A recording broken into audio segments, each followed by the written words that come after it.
प्रश्न असा पडतो की ज्यावेळेस तुम्ही कोणतेही नेते कार्यकर्त्यांना जवळ करतात त्यावेळी त्यांना एक कुठली तरी म्हणजे एखादी अशी लाईन असते का ही लाईन तुम्ही क्रॉस करायची नाही, मी तुमच्या मागे पण इथपर्यंतच तुमच्या मागे, इथून पुढे तुम्ही माझ्याकडून अपेक्षा ठेवायची नाही. तुम्ही डायरेक्ट बोलतात, तुम्ही पंकजा मुंडेंना डायरेक्ट बोलतात, तुम्ही अजित पवारांना अजित पवार नाही म्हणू द्या, दादा बघा तुमचा काय झाला वादा, लोकांना कळतंय तुम्ही कुणाला म्हणतायत म्हणून. मला पडलेला प्रश्न हा आहे की वारंवार पंकजा मुंडे सुद्धा म्हणाले की आम्ही सांगणार आहे की त्यांना समज द्यावी वगैरे वगैरे. आम्हाला असं जाणवतंय की देवेंद्र फडणवीसांनी तुम्हाला तितकी सूट दिलेली आहे किंवा तुम्हाला एवढा कॉन्फिडन्स आहे की आपल्याला तेवढी सूट आहे.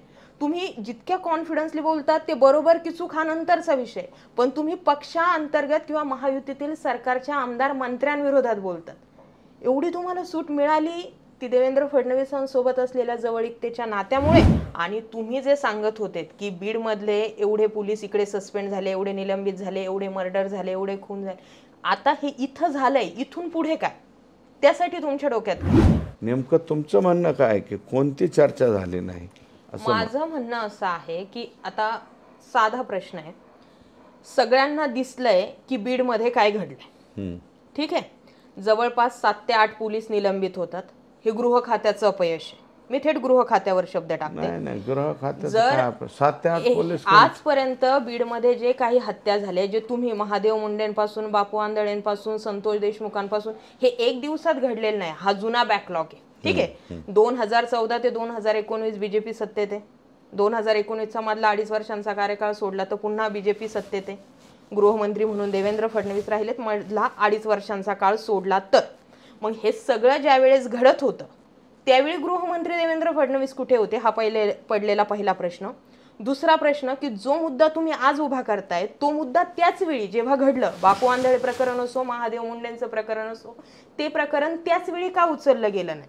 तिसरा मुद्दा, ज्यावेळेस तुम्ही पोलिसांचे मुद्दे मांडले की हे पोलीस असे असे करतायत, हप्तेखोरी घेतायत किंवा यांचे जुने विषय जे होते ते समोर आले, मला असं म्हणायचंय की त्यासाठी संतोष देशमुखांची हत्या झाल्यानंतरचा हा टायमिंग का निवडला? अगोदरच जर आवाज उचलला गेला असता तर कदाचित काहीतरी वेगळं हाताशी आलं असतं. हे सगळं आत्ताच का घडलं, आणि आत्ता जरी घडलंय तर मग आता देवेंद्र फडणवीस या सगळ्या गोष्टींवरती कसं ऍक्शन घेत आहेत? कारण प्रकरण घडल्यानंतर आता पुन्हा 2-3 जण ते काय त्याच कासले, PSI कासले, तो जो निलंबित झालाय तो पुन्हा आरोप करतोच हे घडलंय, ते घडलंय. म्हणजे अजूनही बीडचं पोलीस यंत्रणा, बीडची सरकारी यंत्रणा जी आहे ती आजही तेवढीच चर्चेत आहे. मग प्रश्न इथे तोच येतोय की गृह खातं काय करताय, इथे बीजेपीचे सत्तेत असलेले आमदार काय करत होते आणि ते आत्ताच का बोलतात? तुम्ही बोलतात तसे अजून आता बाकी कोणी बोलत नाही, आता गप झाले सगळं. तेव्हा लोक म्हणतात की सुरेश धस जर संतोष देशमुख हत्या प्रकरणावर बोलतायत तर मग त्या बुट्ट्या गायकवाडचं काय झालं होतं, त्या प्रकरणामध्ये सुरेश धस यांचा रोल काय होता, त्यांचं नाव तिथे का आलं, म्हणजे ते प्रकरण काय?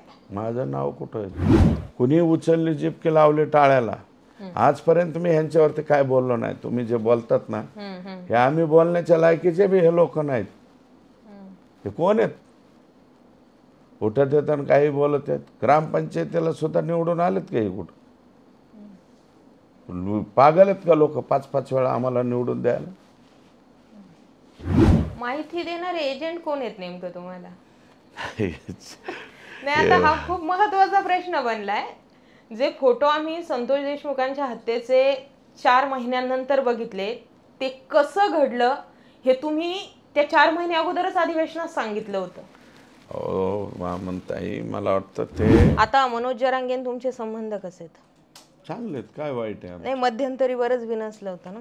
माझं कुठं बिनसलं? त्यांनी तर बरंच काय तुम्हाला ते बोललो का त्याच्यावर? ते तुम्हाला बोलले ना. बोलले, मी बोललो का? तुम्ही का नाही बोलले? मी नाही ना बोललो. तुम्ही वारंवार म्हटले ते आमचं दैवत आहे, पण त्यांनी ज्या लेव्हलनी तुमच्यावरती टीका केली होती, म्हणजे जेवढं तुम्ही 3 महिन्यात पेरलं त्याच्यावर 1 मिनिटात पाणी फेरलं. एक भेट जी झाली ती तुम्ही काय केलं, सगळ्यांसमोर मांडलं आणि एक गोष्ट होती तीच नेमकं झाकली आणि तीच मेन रोल पाहिजे. काय नव्हती ती त्या गोष्टीचं वाच्यता मला वाटतं जे बावनकुळे साहेबांची आणि आमची ते 2 गोष्टीचं एकत्रित हे केलं गेलं. तुम्ही रोखठोक खूप जास्त आहेत म्हणजे ना. हा, नमस्कार, मी विजया वामन. महाराष्ट्र गाजलाय प्रामुख्यानं काही मुद्द्यांमुळे. ज्या मुद्द्यांमध्ये बीडचा प्रश्न होता, औरंगजेबाच्या कबरीचा प्रश्न होता, कामराचा विषय होता, मध्ये मध्ये कशा पद्धतीने विरोधक एकमेकांना बोलतात, कसे सत्ताधारी एकमेकांना बोलतात, कसे सत्ताधारी पक्षातीलच लोक एकमेकांना चिमट्या काढतात, गेल्या 4-5 महिन्यांपासून जवळपास आपण टीव्हीवर माध्यमांवर हेच पाहतो. अर्थात बाकीचेही प्रश्न होते, पण आपल्या नेत्यांना आणि आपल्याला सुद्धा मनोरंजन म्हणून हेच सगळे प्रश्न महत्त्वाची वाटली. अर्थात त्यातील 1-2 प्रश्न महत्त्वाची होती सुद्धा. पण या सगळ्या गोष्टींमध्ये तुम्ही एक नोटीस केलं असेल की एक व्यक्ती जी आहे ती महाराष्ट्रभर गाजते. कदाचित बीड पुरती मर्यादित असणारी किंवा आजूबाजूच्या जिल्ह्यांपुरती ओळख असणारी व्यक्ती महाराष्ट्रभर गाजली, आणि ते पण ओपनली गाजली. अर्थात मी बोलते सुरेश धस यांच्याबद्दल. बीड प्रकरणामुळे जरी ते चर्चेत आले असले तरी सत्ताधाऱ्यांपुढेच त्यांनी एक मोठं आव्हान उभं केलं होतं, आणि कसा तरी त्याचा शेवटही झाला. या सगळ्या घडामोडींमध्ये नेमकी सुरेश धस आहेत कोण? ते फक्त एकमेकांचे जे काळे चिठ्ठे कुणीही बाहेर काढत नाही तिथपुरतेच लिमिटेड आहेत, की मतदारसंघात सुद्धा त्यांची वन साइड क्रेज आहे, विकास कामंही तसेच. या सगळ्याच मुद्द्यांवर आज आपण दिलखुलासपणे बोलणार आहोत. सर नमस्कार. नमस्कार. आम्ही येत होतो, बऱ्याचशा गाड्यांवरती तुमचा फोटो बघितला, खाली टाकलेलं की आम्ही तर एकच फॅन, फक्त अण्णाच ब्रँड वगैरे वगैरे असं बरंच काही टाकलेलं होतं. नेहमी चर्चा तुमच्या कार्यकर्त्यांचीही जास्त होती, आणि तुमच्या हटके शैलीमुळे ते आणखी म्हणजे नाही का वेगळ्या पद्धतीने ते जाणवतात. कशा पद्धतीने तुम्ही आजूबाजूचं वातावरण केलंय? म्हणजे तुम्ही एक आमदार आणि ते कार्यकर्ते असं आहे की एकदम निवांत वातावरण असतं? एक फॅमिली मेंबर म्हणून काम आहे. मी जे आहे माझ्या मतदारसंघामध्ये 1997 पासून मी जिल्हा परिषदेचा उपाध्यक्ष झाल्यापासून या मतदारसंघाशी संबंधित आहे. मी डायरेक्ट नातं जोडतो कार्यकर्त्याशी. तो तरुण असेल, वयस्कर असेल, माझ्या वयाचा असेल, माझ्यापेक्षा अधिक वयाचा असेल, एक प्रकारचं नातं जोडवलेलं आहे मी. आणि नातं जोडवल्यामुळं प्रत्येकाला मी आपल्या कुटुंबातील एक माणूस असं त्यांना वाटतं. म्हणूनच तुम्ही बहुतेक फोटो बिटो पाहत असाल, ते गाड्यावर ठेवतात, काही जण मोबाईलवर ठेवतात, काही जण घरामध्ये फोटो ठेवतात. आणि जवळपास आता 5वी टर्म आहे ना, एक फक्त माझी मधली टर्म जी आहे ती फडणवीस साहेबांच्यामुळं MLCची झाली. त्यांनी मला तिकडं उभा केला, आणि आता परत मला इथं संधी दिली, म्हणून ही 4थी टर्म ॲक्च्युअल विधानसभा मतदारसंघाची. 2014ला जे मी पराभूत झालतो, निसटता माझा पराभव झालता, ते मुंडे साहेबांच्या जाण्यामुळं झालं. आणि त्याच्यामुळं मी एका गावातल्या किमान 5, 50, 75 माणसांना नावानिशी हाका मारू शकतो. हे माझं वैशिष्ट्य आहे. आणि त्याच्यामुळं काय आहे की तरुणांना वाटतं हा आमच्यातलाच आहे, वयस्करांना बी वाटतं हे पोरगा आमचा ऐकतो, आणि माझ्या समकक्ष जे आहेत ते तर माझे मित्रच आहे. आणि लहान मुलांमध्ये गेलं की लहान मुलासारखं व्हायचं, मोठ्यात गेलं की त्यांच्या पाया पडायचं. वाकलं म्हणून काय फरक पडतो? मी बहुतेक बऱ्याच लोकांच्या पाया पडतो मतदारसंघातल्या. माझ्यापेक्षा जे एल्डर आहेत, माझ्या मित्राच्या कोणाच्या घरी गेलो आणि तिथले वडीलधारी माणसं असले तर मी त्यांचं 100% पाया पडणं, त्यांचं दर्शन घेऊनच बाहेर निघतो. बरं. हां, जसं मी सांगितलं की आम्ही जशी इकडे एंट्री केली तसे आम्हाला गाड्यांवरती तुमचे फोटो दिसले. याचे साईड इफेक्ट असे होतात की जो तो येतो की अण्णा तर आमच्या घरातलाच माणूस आहे, मग बाहेर काय ते करतात तो गोष्ट वेगळी. आता ही जी खोक्या केस समोर आली, हा त्यातलाच एक प्रकार म्हणू शकतो आम्ही.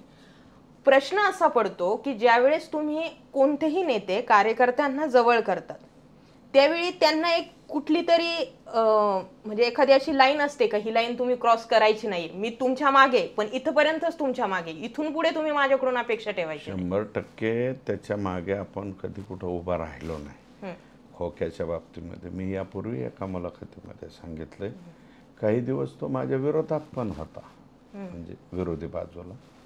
तर त्यावेळेस मी स्पष्टपणे तिथं सांगितलं होतं, 2 वेळा 2-307चे गुन्हे तर मी दाखल करायला लावले त्याच्यावरती. म्हणजे त्याच्यावरती म्हणजे त्या खोक्यावरती गुन्हे नव्हते, ते गुन्हे त्यांनी काय झालं की त्या मधल्या कालावधीमध्ये आम्ही त्यावेळेस इंदोरचे काही लोक इथं येऊन राहिले होते जामखेडला आणि ते लोकांनी येऊन तिथं जे भावकीतले वाद असतात ना, भावकीतल्या वादामध्ये या लोकांची उडी होती आणि त्याच्या गाड्या बिड्या आल्या होत्या, त्याच्यात याची पण गाडी होती आणि मधल्या कालावधीमध्ये तो बाजूला पण गेलता. तर त्यावेळेस म्हणजे मी कधी चुकीच्या लोकांची बाजू आजपर्यंत घ्यायची पाळी माझ्यावरती आली नाही. चुकीच्या म्हणजे अति चुकीच्या.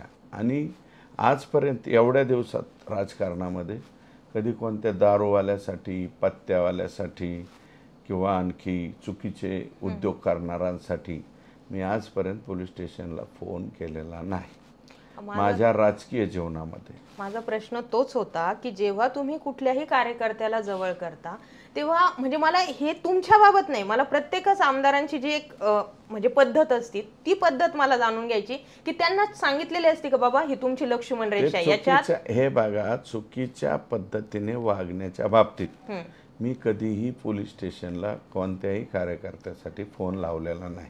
हा, पोलीस स्टेशनला फोन कोणत्या पद्धतीच्या याच्यासाठी लावू आपण की बाबा आपलेच 2 कार्यकर्ते आहेत किंवा कोणी आहेत, चुकीच्या पद्धतीने मारहाण झाली तर ते आमच्याकडं लगेच कळतं की बाबा आम्हाला मारलं. तर ज्यांनी मारले त्यांची बाजू मी कधीच घेतली नाही. ज्याच्यावरती अन्याय होतो त्याची बाजू मात्र घेणार. त्याला किती लागलंय, तू जरा घाई करू नको, पहिले दवाखान्यात जा बाबा. मग दवाखान्यात डॉक्टरांनी जर सांगितलं की बाबा याला ग्रीव्हियस इंजुरी आहे, तर मग ग्रीव्हियस इंजुरी मानल्यावर त्या पद्धतीने गुन्हा दाखल करा, हे मात्र पोलीस स्टेशनला सांगणार. परंतु कोणी मारलंय आणि त्याची बाजू घ्या, तर अशी पाळी माझ्यावरती आली नाही. आणखी एक मला पडलेला प्रश्न, प्रत्येक नेत्याची एक लिमिटेशन असते, म्हणजे नाही का इथून इतकंच बोलायचं नाही हो, ते जरा मोठा विषय, मी तिथपर्यंत जात नाही. तुम्ही आत्ता बीडमधील कुठलाही विषय हाताळताना तुम्ही डायरेक्ट बोलतात. तुम्ही पंकजा मुंडेंना डायरेक्ट बोलतात, तुम्ही अजित पवारांना अजित पवार नाही म्हणू द्या, दादा बघा तुमचा काय झाला वादा, लोकांना कळतंय तुम्ही कुणाला म्हणतायत म्हणून. मला पडलेला प्रश्न हा आहे की वारंवार पंकजा मुंडे सुद्धा म्हणाले की आम्ही सांगणार आहे की त्यांना समज द्यावी वगैरे वगैरे. आम्हाला असं जाणवतंय की देवेंद्र फडणवीसांनी तुम्हाला तितकी सूट दिलेली आहे किंवा तुम्हाला एवढा कॉन्फिडन्स आहे की आपल्याला तेवढी सूट आहे. तुम्ही जितक्या कॉन्फिडन्सली बोलतात ते बरोबर की चूक हा नंतरचा विषय, पण तुम्ही पक्षांतर्गत किंवा महायुतीतील सरकारच्या आमदार मंत्र्यांविरोधात बोलतात. एवढी तुम्हाला सूट मिळाली ती देवेंद्र फडणवीसांसोबत असलेल्या जवळीकतेच्या नात्यामुळे का तुमचा स्वभावच तशा पद्धतीचा? नाही, माझा स्वभाव आहे तो. आणि मोकळीक काय सोडली मी, चुकीचं काय बोललो? चुकीचं काहीही बोललो नाही. मी जे बोललो पंकजाताईंच्या विरोधात अगोदर नव्हतो ना. ज्यावेळेस त्या लोकसभेच्या उमेदवार होत्या त्यावेळेस मी चुकीचा नव्हतो ना. इतकं बेकार वातावरण होतं लोकसभेच्या वेळेस. काय वातावरण होतं? ठीक आहे, आता फडणवीस साहेबांच्यामुळं या राज्यामध्ये 132-137 जागा भारतीय जनता पार्टीच्या आल्या. भारतीय जनता पार्टीचं आणि आमच्या अनुषंगिक जे अंग आहेत त्यांच्यामुळं एकनाथ शिंदे साहेबांच्या बी चांगल्या जागा आल्या, अजितदादांच्या जागा चांगल्या आल्या. आमचं सरकार बनलं 237, एवढी मेजॉरिटी 1980च्या नंतर कधीच नाही आहे ना. 85 पासून जर बघितलं तर 10-20च्याच फरकाने सरकार इकडं तिकडं झालेली आहे.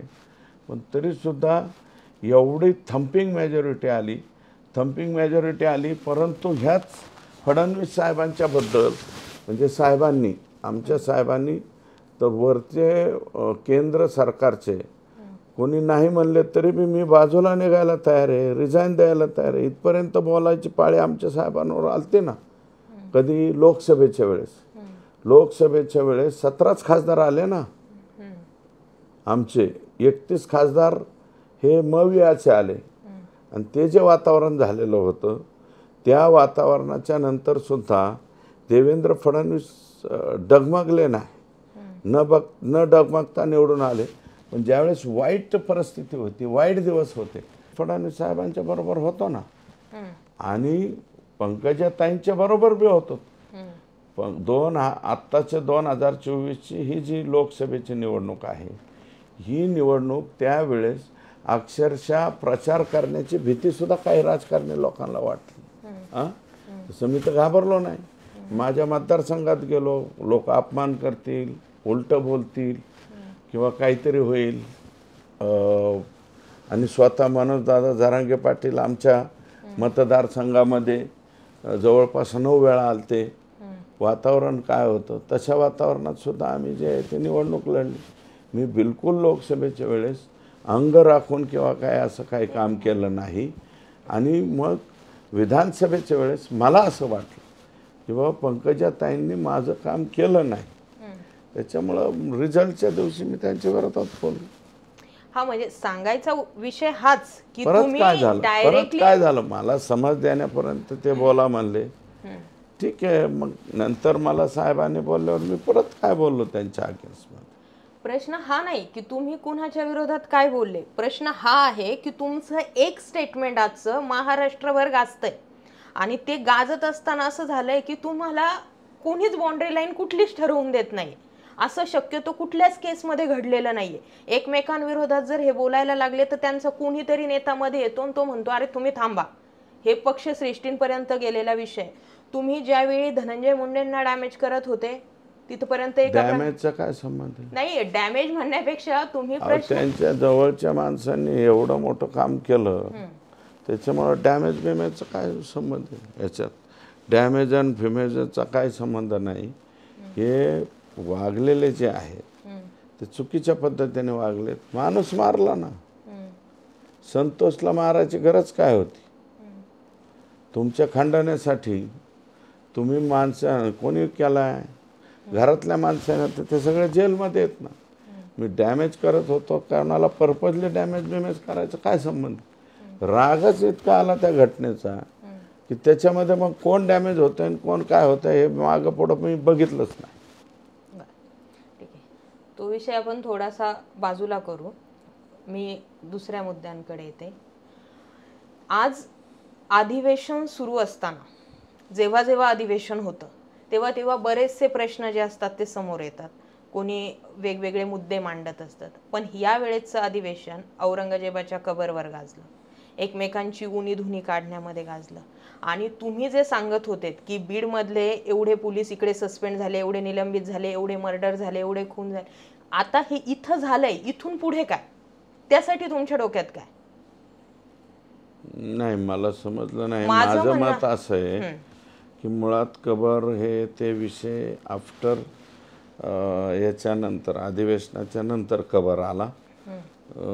तो कामरा सुद्धा नंतरच आला. आणि अतिशय चांगलं अधिवेशन यावेळेस झालं. जेव्हा नागपूरमध्ये दंगल झाली त्यावेळी अधिवेशन सुरू होतं ना, फडणवीस इकडे मुंबईला होते ना. ते नागपूरचं जे झालं त्याच्या बाबतीमध्ये मग साहेबांनी उत्तरं दिली. आणि काय आहे, हा कबर नागपूरच्या अधिवेशनाच्या वेळेस होती, म्हणजे इथल्या अधिवेशनाच्या वेळेस होती, नागपूरच्या नाही. नागपूरला ती घटना घडली हो तेच. हा, तर परंतु बाकीचे सुद्धा चांगले इश्यू झाले ना. संविधानाच्या बाबतीतली चर्चा हा अतिशय चांगला विषय. मराठ्यांचा इतिहासाच्या बाबतीतलं मला वाटतं पानिपतच्या आणि याच्यावरचं फडणवीस साहेबांचं झालेलं स्पीच आणि बाकीच्याही इतर अनेक गोष्टीवरती मला वाटतं शेतकऱ्यांच्या प्रश्नावरती चांगली चर्चा झाली. त्याच्यानंतर कायदा व सुव्यवस्थेवरती म्हणजे तीच जी तुम्ही म्हणताय ते कायदा व सुव्यवस्था ह्या चर्चेचा मुख्य मुद्दा असतो, त्याच्यावरती चर्चा झाली. खरेदीच्या बाबतीमध्ये हायेस्ट रेकॉर्ड खरेदी यावेळेस सोयाबीनची वगैरे झाली, त्याची चांगली चर्चा झाली. नेमकं तुमचं म्हणणं काय की कोणती चर्चा झाली नाही? माझं म्हणणं असं आहे की आता साधा प्रश्न आहे, सगळ्यांना दिसलंय की बीडमध्ये काय घडलंय, ठीक आहे. जवळपास 7 ते 8 पोलीस निलंबित होतात. हे गृह खात्याचं अपयश आहे. मी थेट गृह खात्यावर शब्द टाकते. गृह खात्याचं 7 ते 8 पोलीस आजपर्यंत बीडमध्ये जे काही हत्या झाल्या, जे तुम्ही महादेव मुंडेंपासून, बापू आंधळेंपासून, संतोष देशमुखांपासून, हे एक दिवसात घडलेलं नाही. हा जुना बॅकलॉग आहे, ठीक आहे. 2014 ते 2019 बीजेपी सत्तेत आहे. 2019चा मधला 2.5 वर्षांचा कार्यकाळ सोडला तर पुन्हा बीजेपी सत्तेत आहे. गृहमंत्री म्हणून देवेंद्र फडणवीस राहिलेत मधला 2.5 वर्षांचा काळ सोडला तर. मग हे सगळं ज्या वेळेस घडत होतं त्यावेळी गृहमंत्री देवेंद्र फडणवीस कुठे होते, हा पडलेला पहिला प्रश्न. दुसरा प्रश्न की जो मुद्दा तुम्ही आज उभा करताय तो मुद्दा त्याच वेळी जेव्हा घडलं, बापू आंधळे प्रकरण असो, महादेव मुंडेंचं प्रकरण असो, ते प्रकरण त्याच वेळी का उचललं गेलं नाही. तिसरा मुद्दा, ज्यावेळेस तुम्ही पोलिसांचे मुद्दे मांडले की हे पोलीस असे असे करतायत, हप्तेखोरी घेतायत, किंवा यांचे जुने विषय जे होते ते समोर आले, मला असं म्हणायचंय की त्यासाठी संतोष देशमुखांची हत्या झाल्यानंतरचा हा टायमिंग का निवडला. अगोदरच जर आवाज उचलला गेला असता तर कदाचित काहीतरी वेगळं हाताशी आलं असतं. हे सगळं आत्ताच का घडलं, आणि आत्ता जरी घडलंय तर मग आता देवेंद्र फडणवीस या सगळ्या गोष्टींवरती कसं ऍक्शन घेत आहेत. कारण प्रकरण घडल्यानंतर आता पुन्हा 2-3 जण ते काय त्याच कासले, PSI कासले, तो जो निलंबित झालाय, तो पुन्हा आरोप करतोच हे घडलंय, ते घडलंय. म्हणजे अजूनही बीडचं पोलीस यंत्रणा, बीडची सरकारी यंत्रणा जी आहे ती आजही तेवढीच चर्चेत आहे. मग प्रश्न इथे तोच येतोय की गृह खातं काय करताय, इथे बीजेपीचे सत्तेत असलेले आमदार काय करत होते आणि ते आत्ताच का बोलतात. तुम्ही बोलतात तसे अजून आता बाकी कोणी बोलत नाही, आता गप झाले सगळे. हे का घडतंय?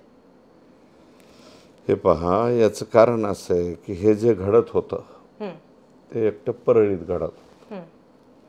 संतोष देशमुखांच्या नंतर संतोषचा बापू आंधळे हा शेवटचा मर्डर, हा जो आहे महादेव मुंडे त्याच्या अगोदर म्हणजे 16 महिन्यापूर्वी झालेला खून आहे, तो परळीमध्ये झालेला. तो पॉलिटिकल आहे असं मी म्हणत नाही, पण तरी सुद्धा पॉलिटिकल लोकांच्या जवळच्या लोकांनीच त्याचा मर्डर केला आहे असं माझं ठाम मत आहे. कारण 20 ऑक्टोबर 2023ला मला वाटतं महादेव मुंडेचा मर्डर झालेला आहे. 19 ऑक्टोबरला सातभाई नावाच्या, शहादेव सातभाई नावाच्या व्यक्तीचा 307 झाला, आणि त्याच दिवशी एक देशमुख नावाच्या माजी सभापतीला कोणाला तरी मारहाण केली. आणि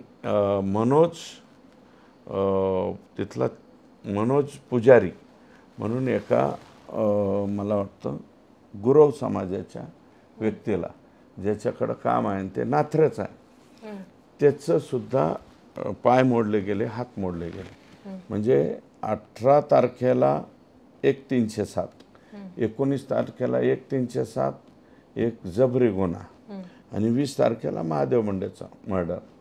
तर 18चेच लोक 19ला आणि 19चेच लोक 20ला आहेत. अजूनही 16 महिने झालं तिथलं अजून महादेव मुंडेचे आरोपी सापडत नाही. नवीन SP आले, त्यांनी बरेच लोकांचे तपास बदलले आत्तापर्यंत, परंतु अजूनही 16व्या महिनेसुद्धा तो मर्डर ची हे जे आहे ते सापडलेलं नाही. आणि बापू आंधळेचा खून होईपर्यंत आत्ता तोपर्यंत यांचं मर्डरचं, खुनाचं आणि हे जे काही चाललेलं होतं हे फक्त परळी मतदारसंघापुरतं किंवा परळी तालुक्यात हे चाललेलं होतं. परळीच्या बाहेर त्यांचं क्षेत्र वाढलेलं नव्हतं.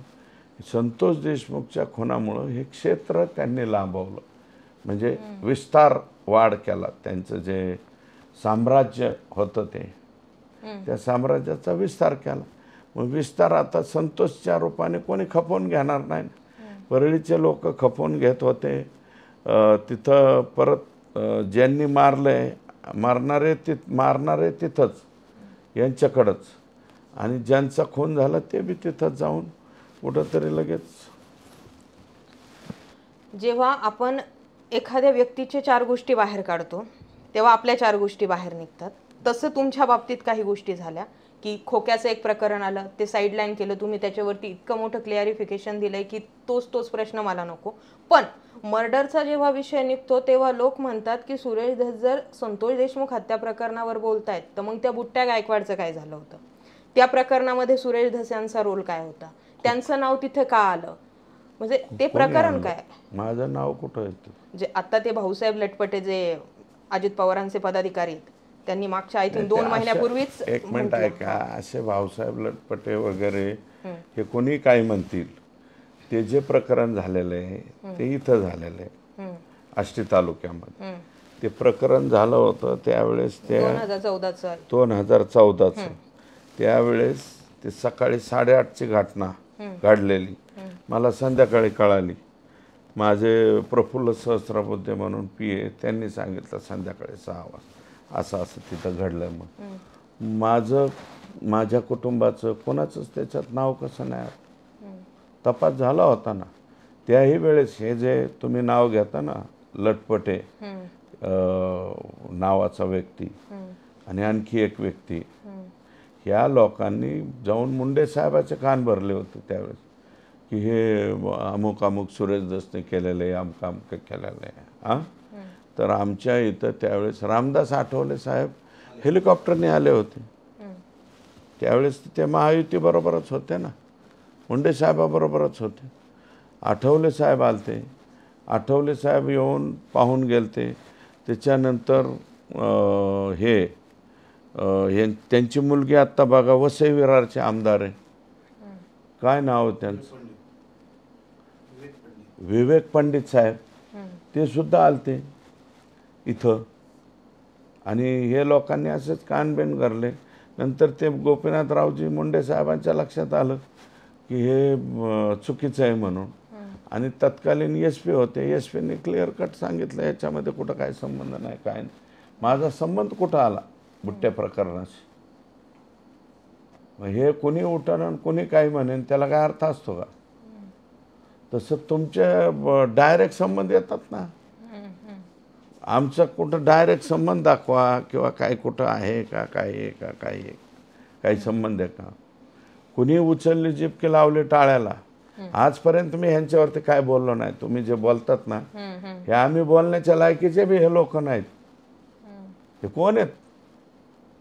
उठत येतात काही बोलत आहेत. ग्रामपंचायतीला सुद्धा निवडून आलेत का हे कुठं? पागल आहेत का लोक 5-5 वेळा आम्हाला निवडून द्यायला? का निवडून देत? आणि यांचे शब्द ऐकायचे, यांचे फेसबुक व्हॉट्सअपवरती आम्ही ऐकायचे. आणि ते हे लोक हेच लोक होते. मुंडे साहेबांना यांनी सांगितलं. नंतर मुंडे साहेबांनी यांना सांगितलं होतं माझ्या दारात उभं राहू नका, तुम्ही निघा इथून. हे खोटं सांगतात काही बी म्हणले. गोपीनाथरावजी ज्यांनी स्वतः गृह खातं सांभाळलेलं होतं त्यावेळेस ते स्वतः होते ना, ते खासदार झालेले होते. निवडणूक आम्ही लढवली होती त्यांच्या विरोधात. मुंडे साहेबांच्या विरोधात कोण होतं 2014चा उमेदवार? मी होतो ना, राष्ट्रवादीचा उमेदवार. आणि ही घटना जी आहे ती मला वाटतं लोकसभेच्या निवडणुकीच्या नंतर झाली. लोकसभेच्या निवडणुकीच्या नंतर झाली. तरी मुंडे साहेब एवढे स्वतः ज्यांनी उपमुख्यमंत्रीपद, ज्यांनी गृहमंत्रीपद सांभाळलं होतं, मग माझ्यावरती त्यांनी का आरोप केला नाही त्यावेळेस? स्वतः मुंडे साहेबांनी माझ्यावर का आरोप केला नाही? आणि हे जे सांगतायत हे राम खाडे आणि हा का आत्ता नाव सांगितलं तुम्ही, लटपटे, हा भाऊसाहेब लटपटे, यांना का गोपीनाथरावजींनी हाकलून दिलं? तुम्ही परत मला बोलायचं नाही. त्यांनी SPना विचारलं या घटनेत काही तथ्य आहे का, अमुक आहे का, तमुक आहे? नाही म्हणले. ते हे झालते साहेब मंत्री व्हायच्या अगोदरच्या त्या कालावधीमध्ये निकाल लागण्याच्या ह्याच्यात मतदान होऊन गेलं आणि निकालाच्या ह्याच्या आधात होत. नंतर ज्यावेळेस त्यांना क्लिअर कट कळालं त्यांना बाहेर काढून दिलं. म्हणले परत इथे येऊ नका तुम्ही. क्लिअर कट बाहेर काढून दिलं होतं. आणि आता ते 2014च्या पूर्वीचं काढता. अरे तुम्ही कोणी कोणी कोणत्या कालावधीत मर्डर झाले सगळ्याच्या तारखा सांगेल तुमच्या तिथून. माहिती देणारे एजंट कोण आहेत नेमकं तुम्हाला? नाही, आता हा खूप महत्वाचा प्रश्न बनलाय. जे फोटो आम्ही संतोष देशमुखांच्या हत्येचे 4 महिन्यानंतर बघितले, ते कसं घडलं हे तुम्ही त्या 4 महिने अगोदरच अधिवेशनात सांगितलं होतं. म्हणताई मला वाटतं ते मी 12 तारखेला तिथं जे स्टेटमेंट केलं ना, ते स्टेटमेंटमध्ये जवळपास सगळं आलं होतं. आणि मी तिथून गेल्याच्या नंतर माझा एक थोडासा स्वभाव असा आहे की ह्याला विचार, त्याला विचार, त्याला विचार. मी एंटायर सगळीकडे परत परत परत परत तिथं विचारलं. जिल्ह्याच्या CS ला विचारलं एवढी प्रकरणाची गांभीर्य काय, अमुक काय, हे सगळं विचारून 16 तारखेला मी जे मांडलं, मला वाटतं चार्जशीटमधले फोटो बिटो आल्याच्या नंतर ॲज इट इज मांडलं होतं मी. मग तेच मला विचारायचंय, तुम्हाला एवढं माहिती कसं होतं? आणि एका प्रश्नाचं उत्तर फक्त खरं खरं द्या. कदाचित तुम्हाला आणखी 1000 जणांनी हा प्रश्न केला असेल, पण जेव्हा आम्ही लांबून बातम्या करतो ना, तेव्हा आम्हाला मनात पडलेला हा खूप मोठा प्रश्न आहे की जे तुम्ही 3 महिने अगोदर सांगितलं होतं, अर्थात तुमच्याकडे तो काहीतरी पुरावा असल्याशिवाय, कुणीतरी घटनेचा साक्षीदार असल्याशिवाय, किंवा जी काही तुमची सोर्स असेल माहितीचा, ती माहिती असल्याशिवाय तुम्ही अधिवेशनात हा मुद्दा मांडणार नाही. मग आम्हाला प्रश्न हा पडलाय की जर ती गोष्ट 3 महिने आधी तुम्हाला माहित होती, तर तीच गोष्ट सत्ताधाऱ्यातील कोणत्या आमदार कोणत्या मंत्र्याला माहित नव्हती. मग 3 महिने हा विषय एवढा खेळवत ठेवला का? धनंजय मुंडेंचं मंत्रिपद एवढं गरजेचं होतं की 3 महिने तुम्ही बीडचा तमाशा मांडला? नाही नाही नाही, एक मिनिट ऐका. तमाशा हा शब्द थोडासा वेगळा होतोय. मी तुम्हाला नम्रपणे सांगतो की माझी चौकस बुद्धी आहे आणि मला ग्रास्पिंग पॉवर जे नावाची गोष्ट म्हणतात ना, ही नैसर्गिक देणगी आहे. मला एखाद्या माणसाने कोणती गोष्ट सांगितली ते पटकन माझ्या लक्षात बसते.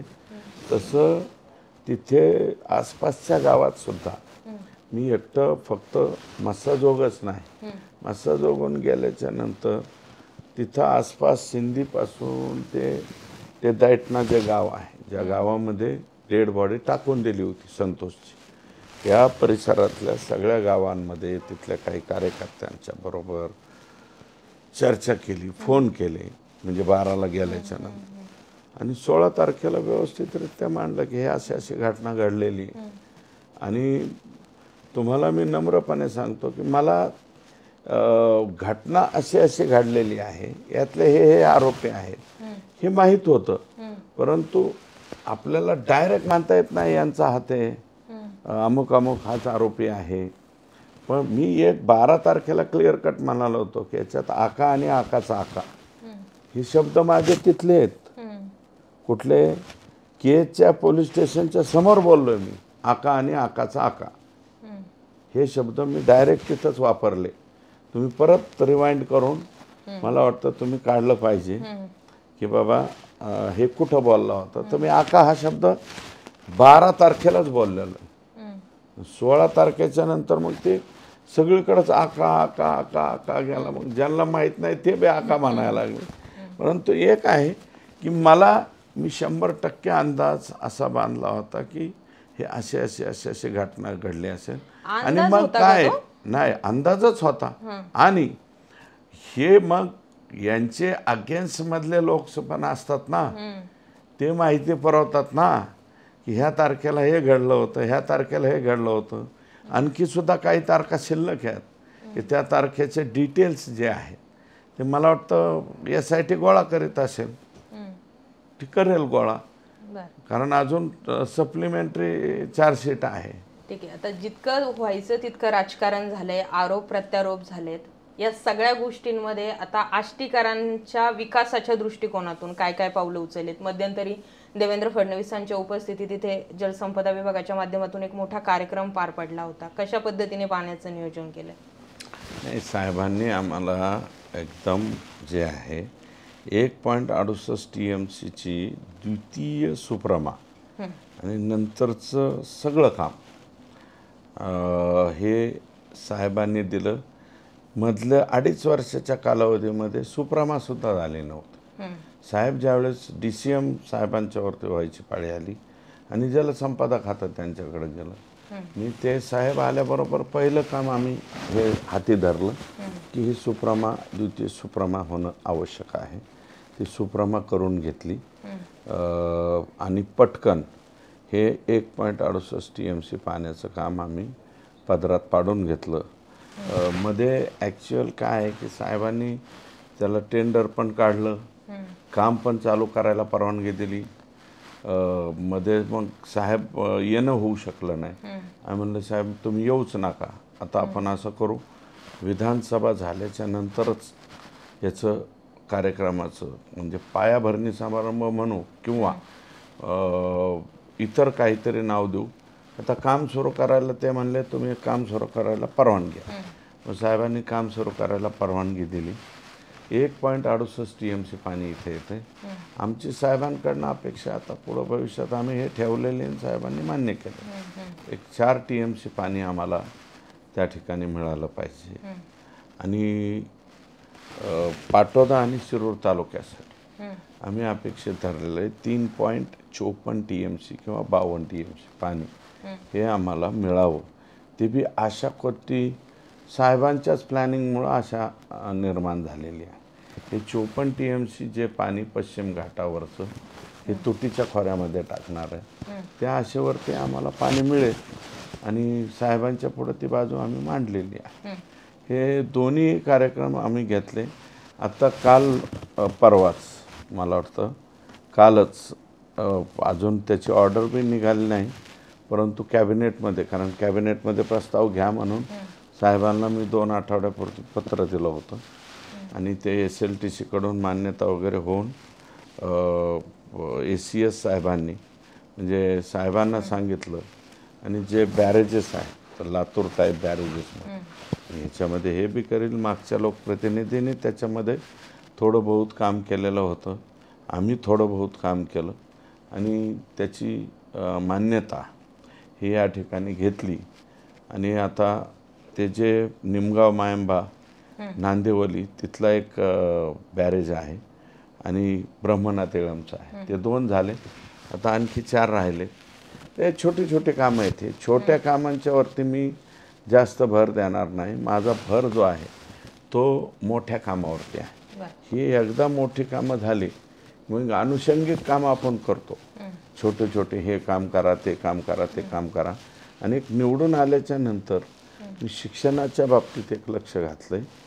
हे जरेवाडी पॅटर्न म्हणून हे आम्ही विकसित केलेला हा जो प्लॅन आहे तो प्लॅन आता आमचे CEO खूप चांगलं काम करतायत.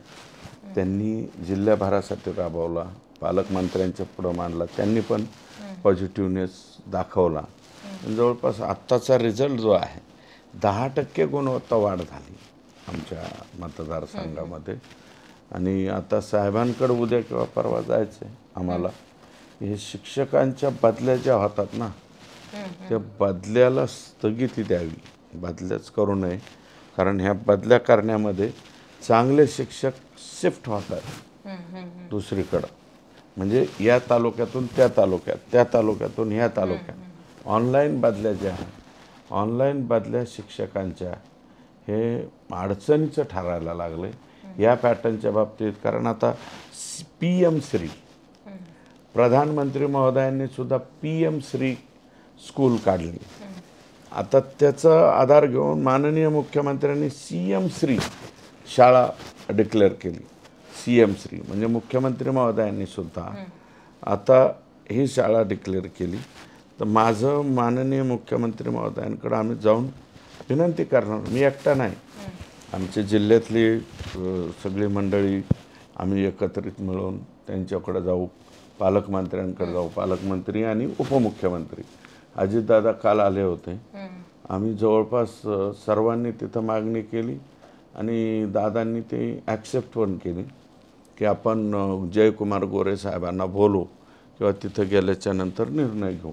जयकुमार गोरे साहेब ग्रामविकास मंत्री आहे, कारण ही ऑनलाईन बदली प्रक्रिया ही ग्रामविकास मंत्र्यांकडे आहे.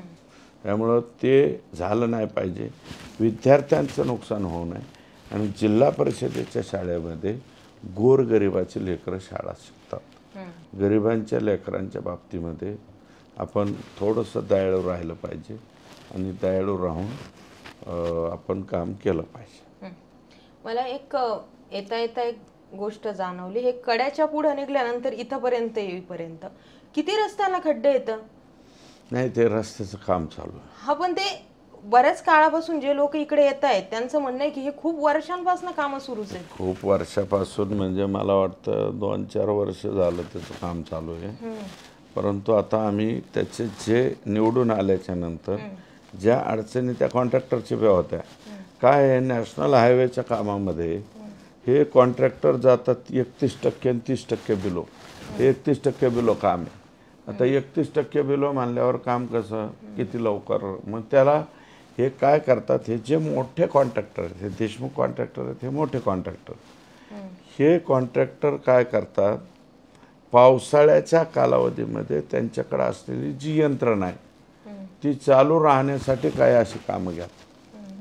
हे बी काम त्याच पद्धतीचं झालंय आणि जामखेडपासून सौताड्यापर्यंतचं काम आहे त्याच पद्धतीचं आहे. मी मध्ये तर त्या जामखेडच्या कॉन्ट्रॅक्टरला आणि त्या इंजिनियरला म्हणलं तुमचं पाद्यपूजन करायला मला यायचं, त्यांचं पायाचं पूजन करावं म्हणलं. पण ते आली नंतर जी गायब झाली ती गायबच झाली. ते तिकडं आमचा पार्ट थोडा आहे आमच्या वाट्याचा सौताड्याकडनं, आणि त्यांना विनंती केली की बाबा आमचं तेवढं करून द्या. परंतु काय आहे की आमचं पाटोदा तालुक्यातले बरेच लोक जामखेडला जातात, आणि काय आहे की कोणत्या ह्या तालुक्यातले लोक त्या तालुक्यात. आता आमच्या कडाला मार्केट कमिटी आहे. आमच्या ह्या खराब रस्त्याचा सगळ्यात मोठा फटका आम्हाला कड्याच्या मार्केटला बसला. बसू नये अशी विनंती, म्हणजे घाबरतोय आम्ही. तरी आता जे कॉन्ट्रॅक्टरचे काही प्रश्न हे चीफ इंजिनियर लेवलला होते, ते प्रश्न आम्ही सोडवले. आता लवकरात त्यांच्या ब्रिजचे वगैरे कामं चालू आहे, आणि आता 75 to 73% ते 78% काम झालं आहे. राहिलेलं 20-22% काम आम्ही लवकरात लवकर करण्याचा प्रयत्न करू या पावसाळ्यापूर्वी. ठीक आहे. एक फक्त शेवटचा प्रश्न माझा राहील, जो खूपच गाजला होता मुद्दा तेवढाच. आता मनोज जरांगेन तुमचे संबंध कसे आहेत? चांगले आहेत, काय वाईट आहे. नाही, मध्यंतरी बरंच बिनसलं होतं ना. माझं कुठं बिनसलं? त्यांनी तर बरंचसं काय तुम्हाला मी काय बोललो का त्याच्या बाबतीत? ते तुम्हाला बोलले ते ना. बोलले, मी बोललो का? तुम्ही का नाही बोलले? मी नाही ना बोललो. तुम्ही वारंवार म्हटले ते आमचं दैवत आहे, पण त्यांनी ज्या लेव्हलने तुमच्यावरती टीका केली होती, म्हणजे जेवढं तुम्ही 3 महिन्यात पेरलं त्याच्यावर 1 मिनिटात पाणी फेरलं, असं आम्हाला एक थर्ड पर्सन म्हणून 2 तास झालं ते. हा, पण मग ते 2 तास झालं होतं वातावरण सगळीकडं. हा, पण नंतर ते निवलं. आता तुम्ही बोलतात का एकमेकांसोबत? नाही, सध्या नाही. गरज ज्यावेळेस समाजासाठी किंवा मला ते बोलवतील किंवा सांगतील कोणतं काम, त्यावेळेस मी बोलेल ना त्यांच्याशी. मध्ये बोलणं झालंच नाही काय आता? नाही, आता मग ते त्यांच्या कामात आहे, मी माझ्या कामात आहे. मी संतोष देशमुखच्या प्रकरणामध्ये बराच बिझी झालो ना, कारण ही सोपी केस नाही आहे. आम्हाला त्याची जाण आहे. बरेच ते धनंजयशी पण बोलावं लागतं, म्हणजे देशमुखांशी. त्याच्यामध्ये साक्षीदारांची संख्यासुद्धा खूप मोठी आहे. हे सगळं उभा करून आणि ज्या ज्या काही गोष्टी लागत आहेत त्याच्या माननीय मुख्यमंत्र्यांकडे जाऊन ऑर्डर काढायचं काम मीच केलं.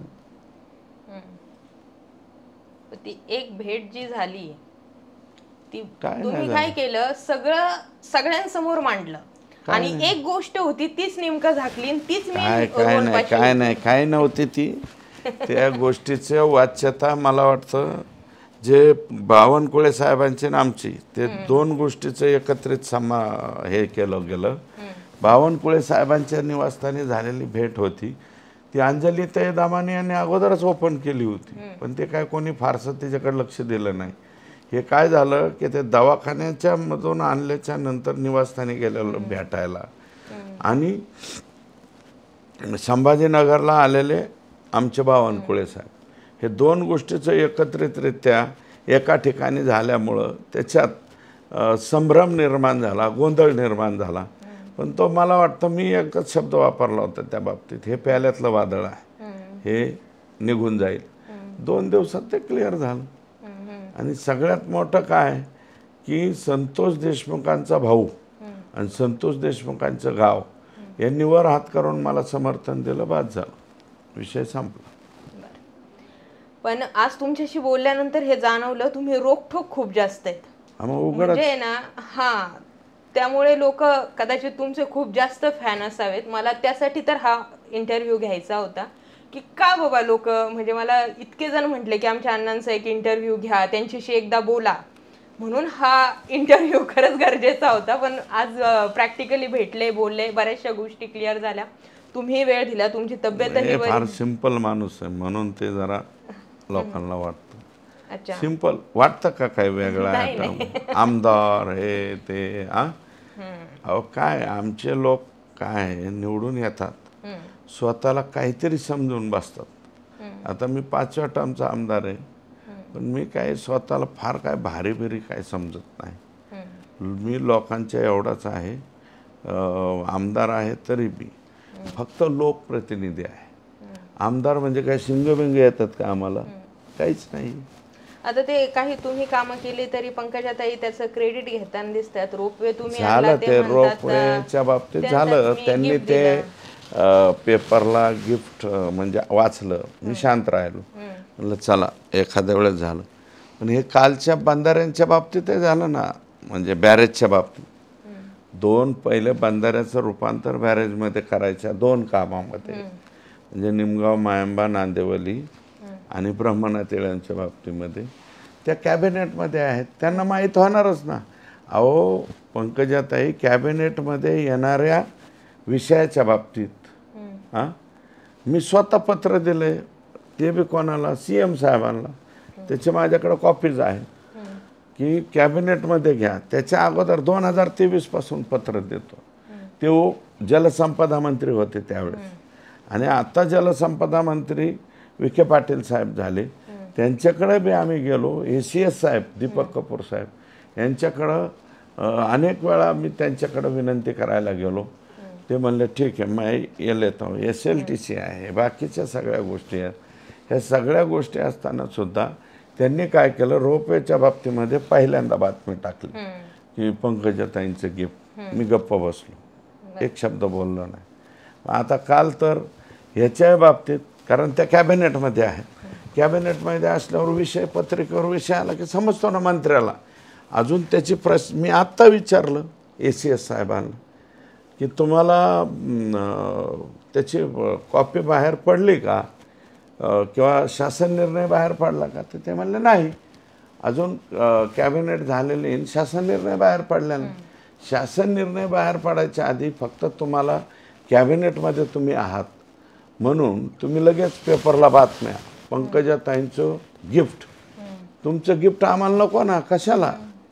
हे आणि छोटे काम आहेत, 22 कोटी त्याच्या खालचे लोक कामं आहेत. हे एवढंसं कशाला गिफ्ट घेतात तुम्ही? तुम्हाला द्यायचंच होतं गिफ्ट. खरा हा दुधाचा तालुका आहे, जनावरांचा तालुका आहे, पशुसंवर्धन आमच्या इथं आहे. द्यायचं होतं तर तुम्ही एक कॉलेज परळीला घेतलं तर दुसरं इथं द्यायचं ना आष्टीला. ते गिफ्ट मानू आम्ही 500-600 कोटीचं. तुम्ही आमचे 20 आणि 22 कोटीचे ते काय 102 हेक्टर 150 हेक्टरचे बॅरेजेस आहेत. ते काय फार मोठे नाही आहेत, फार छोटं काम आहे ते. तुम्ही आम्हाला कायला गिफ्ट देता? ते बी कॅबिनेटमध्ये आलेलं, फक्त विषय पत्रिकेवरती नाव वाचलं म्हणून तुम्ही आम्हाला गिफ्ट देऊ नका, असं मी त्यांना म्हणलं. पंकजाताई, आम्हाला ते गिफ्ट देऊ नका. तुम्हाला गिफ्ट देऊ वाटलं तर मग ते गिफ्ट आम्हाला द्यायचं होतं ना. मी काय परळी तालुक्यावरती अन्याय करा म्हणणार नाही आता, कारण ऑलरेडी शासन निर्णय झाला, कॅबिनेटमध्ये निर्णय झाला. त्यांना स्वतःला लक्षात यायला पाहिजे ना. तुम्ही जिल्ह्याच्या नेत्या आहेत, आम्ही तुम्हाला नेत्या मानत होतो आत्तापर्यंत, मानलं प्रामाणिकपणे. मग तुम्ही हे कसं काय करता?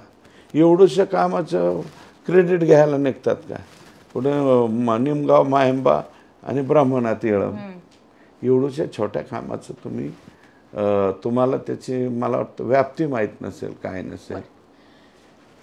बीडचे मुद्दे बरेच आहे, बीडचे प्रश्न बरेच आहे. बीडपेक्षा सुद्धा सुरेश धस यांनी मांडलेले मुद्दे, त्यांच्याकडे असणाऱ्या बऱ्याचशा वेगवेगळ्या गोष्टींचा खजिना, त्यांच्याजवळ असणारे एजंट, बरंच काय काय आहे. परंतु बराचसा लॉंग हा इंटरव्ह्यू चालला आहे. तुम्ही सुद्धा आम्हाला वेळ दिला, तुमची तब्येतही बरी नाही तरी वेळ दिला, त्याबद्दल धन्यवाद.